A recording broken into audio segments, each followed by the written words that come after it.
Hi, it's me, Andrea. Today I will show you how I make a notepad for my already existing journal. I took it apart and you can see I kept this cover or a bit of the cover, but I won't use it at the end. Um, I didn't like this old journal. That's my life is a true story journal, for 2016, but it was cardboard and it fell apart and it was so big and so bulky and I hated it. So I took it apart, and not really because it's only the inside with the bookbinder screws and that's it. So I make a completely new one. This is a flap I create to put both parts together, the cover and the reverse. So that's basically what I use. It's a bit too big, the gap in the middle at the moment, but that doesn't matter. I will change that.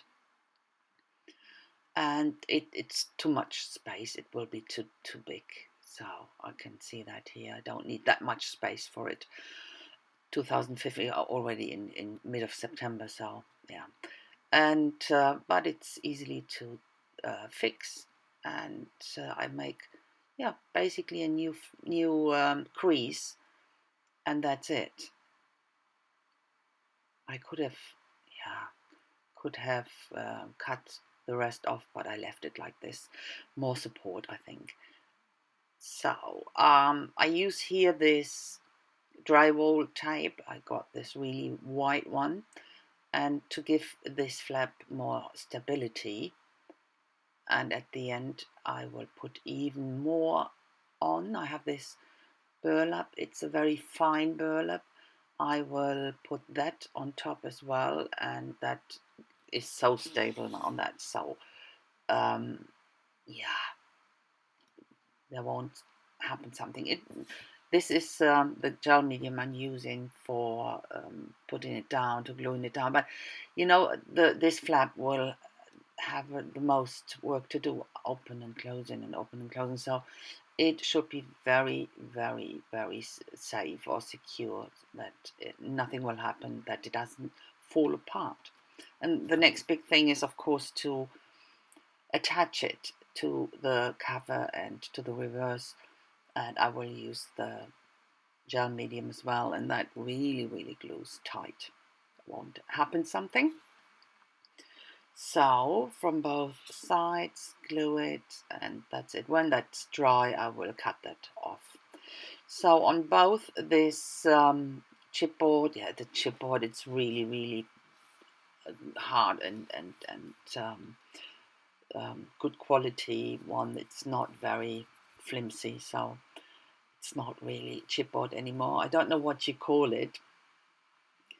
And I use my polyfiller here, and I put it on this corners on the top right and on the bottom left.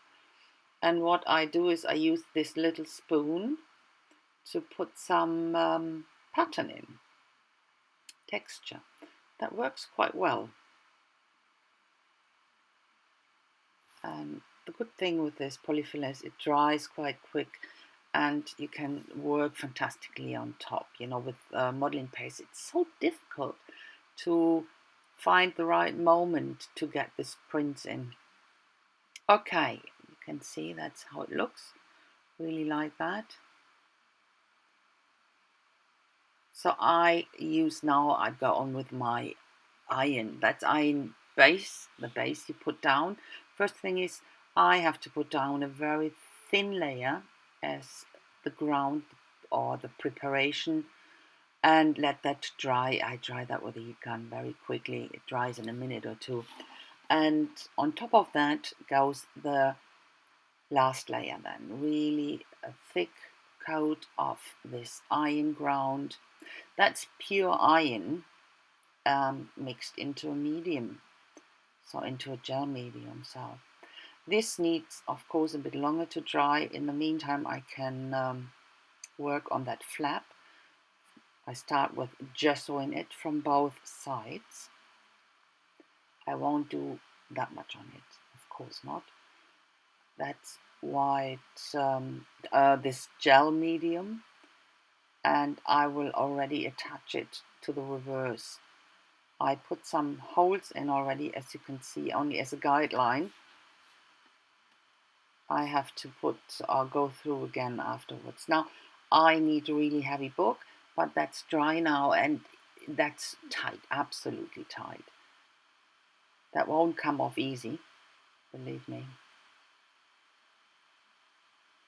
I have now this, it is really thick, as you can see, and I have this step in it, but that's the reason why I put it on before I work on it. And I use this napkin. That's one napkin I got. Linda and Smith sent it to me, and I only have this one. It's a shame. Yeah.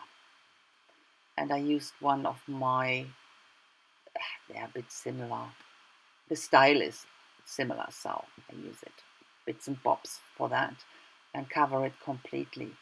So after that rust was dry, I went over it with my oxidation liquid to get the rust effect. And I didn't show it, and I can't really show because I have to do that outside.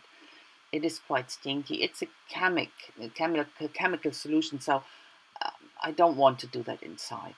Not only for me, for the dogs as well. And so the dog's lungs are very, very sensitive. So that's always what I think about, not about myself, more about my little boys. I work here with all my metallics I have. That's Maya Gold, and that's Lumier's, and throw all the colors on I have. You won't see them at the end, but so this is a crackle paint from Viva Color. I use it here first on the edges of the rust. And what will happen is that this brown color from the rust will go into this crackle paste, and I really like this effect. Bit of edge in here with a Kaivel ink in brown, and I use the Ina Salisbury method with my cloth. So much better than this little pads. Works much better. And I found this a bit too much into your face, so I kneaded it down a bit with a very thin gesso wash. And gesso always gets even a bit lighter when it's dry, so it will be very light, but muted down. So as I said, I already had these holes in there to have a guideline, and I go through the flap now again with my crocodile. And it is just fitting. I can get my bookbinder screws just through.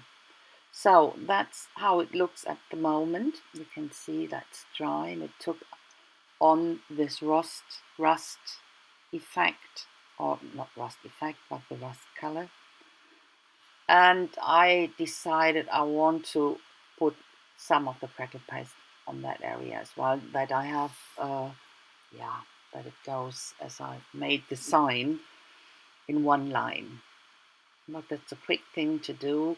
It will react in the same way, not as much as on the bottom, but that could be because of this polyfiller on the right. I think it took on a bit, not that much. So the problem is that when you put this crackle paste on in a thicker layer, it might start to flake. And that's why I go and put a good layer of this varnish I just showed you, and it's a gloss medium, that nothing will happen. Because this book gets used, or this pad gets used a lot, I will put it into the shelf and out. So that's why I went over it. So this is a metallic paint I wanted to use on this polyfiller areas. And yeah, I couldn't bring that all together. I didn't like it. And then I tried to fix it by go over the whole piece with this white metallic, but didn't like it as well, so hopeless. Of course it didn't work. It was far too busy with all the colors and the texture and the rust. But what I did at the end was I go over the polyfiller area actually with this blue metallic paint I have, and that will stay. I really like that, but I don't like the white metallic look next to the crackles, and I will change that when I finish this area. And it came out so much nicer. You will see soon. I will use the crackle paste again and fill that in up to the edges, and that looks so much more balanced. This other colors will shine through the crackle paste, so that's not that bad. So on here, of course, the background's very slick now, so that starts to flake off, and that's again a good coat of this gloss medium, gel medium, and that will secure it properly. That won't come off at all. So this is Maya Gold I use, that's petrol, and I put something into this holes, or into this pattern to get a bit of depth, to get a bit of something's going on. It didn't work out the way I wanted it, but I'm okay with it. Bit of edging, of course, get rid of the white edges. It's in brown, that fits with the rust. And then I wanted to remove this letters numbers, because I wanted to use them. So you see, I didn't use this rest of the cover from my old book because I went for something completely new. Gave me a hard time to get that off, but it worked. And that will go here on the right side. And that's the only thing I saved, so yeah, that's okay. So now the inside, I only show you one side. I will make the reverse in the same way, so it's only a repetition for you to watch that. That's one of my favorite combination, my turquoise and the burnt sienna. Work on with the baby white to blend it in, and I really like that. This is one of this paper or cardboard stencil I have, and put some stenciling down, some letters, some numbers, and that's it. I'm not doing more. At the end I put a good coat of this varnish, this gloss varnish, over each of the covers to protect it. So that's it. And a bit of gel medium again, not a bit, quite a lot, to glue the front on the cover. And again, my big heavy book on top, and that's it. Okay guys, this is finished. I didn't show you really every bit. I think that would have bored you, but you could see that I changed the cover a few times because I started out very, very colorful, but then I decided it wasn't right for me. I much more like the crackly effect here with the color shining through. I have the blue color under here, I have the green color under here. Here's more this violet under here, bit of the pink under here, green or turquoise. So I much prefer this one. I really like how that turned out, and I've done that before on my tins. I showed you the tin I altered, you know, this metal food tin, and I like the effect of the crackle taken on this rust effect, or this rust color. I have some other canvases where I've done that, and I really like this.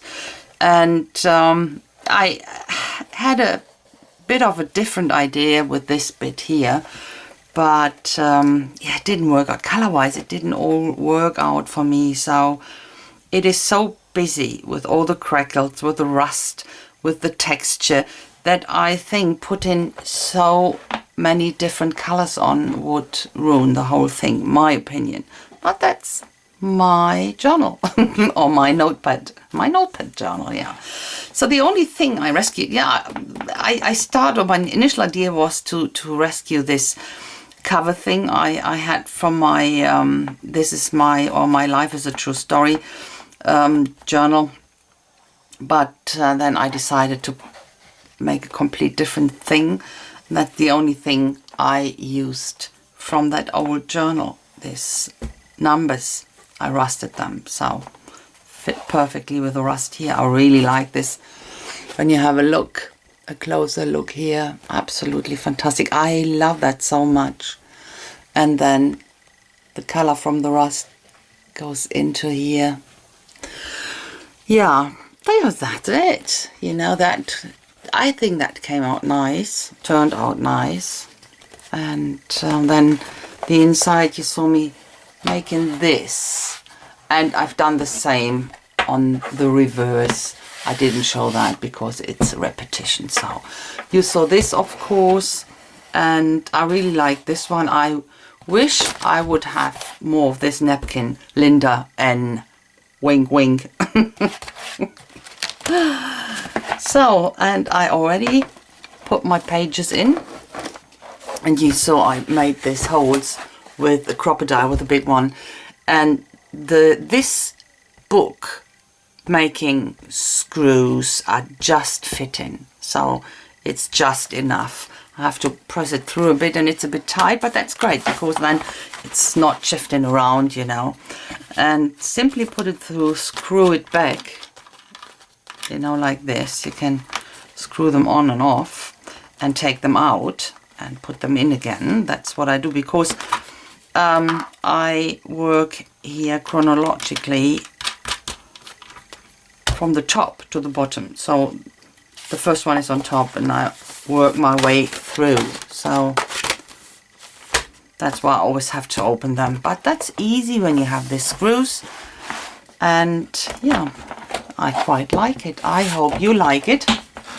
And give me some thumbs up, that I know that you like it, and I would show you more. So thanks a lot for watching, guys, and I hope I will see you soon with my next great project. I don't know what's coming up soon. I uploaded already some stuff, but I will let you know, of course, as usual. So have a fantastic time, guys. See you soon. Bye bye.